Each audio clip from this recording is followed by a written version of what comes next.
Hi friends, చాలామందికి చంకలల్లో బాగా మనకి లూజులు వస్తూ ఉంటాయి కుట్టిన తర్వాత. అయితే అది ఎక్కడ ప్రాబ్లం అని చాలా ఇబ్బంది పడుతూ ఉంటారు. అది కటింగ్లోనే ప్రాబ్లం అండి. చాలామంది ఏం చేస్తుంటారంటే తెలియక అలాగే కుడుతూ ఉంటారు. అది ఎక్కడ పట్టేస్తుందో, ఎక్కడ లూజ్ వస్తుందో తెలియక ఇబ్బంది పడుతూ ఉంటారు. అలాంటి ప్రాబ్లం ఏమీ లేకుండా నేను ఫుల్ వీడియో మన పాషా టైలర్ యూట్యూబ్ ఛానల్లో పెట్టాను. చక్కగా చూడండి, మీకు బాగా అర్థమవుతుంది.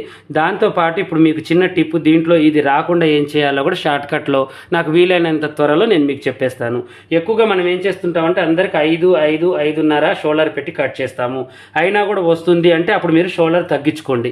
ఇక అంతే, షోల్డర్ తగ్గించే కొద్దీ ఈ ముడత అనేది రాదు. ఒకవేళ మీరు ఈ చంకని మీరు ఎక్కువ పెట్టుకుంటున్నారో ఏమో కిందికి, అది ఒకసారి చెక్ చేసుకోండి. ఒకవేళ అది ఎక్కువగా ఉంటే కొంచెం తగ్గించుకోండి. ఈ రెండింటి వల్ల మీకు ఏమవుతుంటే చాలా వరకు చంకలో ముడతలు తగ్గుతాయి. ఇంకా మరిన్ని మంచి మంచి మీకు టిప్స్ కావాలి అంటే పాషా టైలర్ యూట్యూబ్ ఛానల్లోకి రండి. ఈరోజే నేను వీడియో అప్లోడ్ చేస్తున్నాను. ఓకేనా?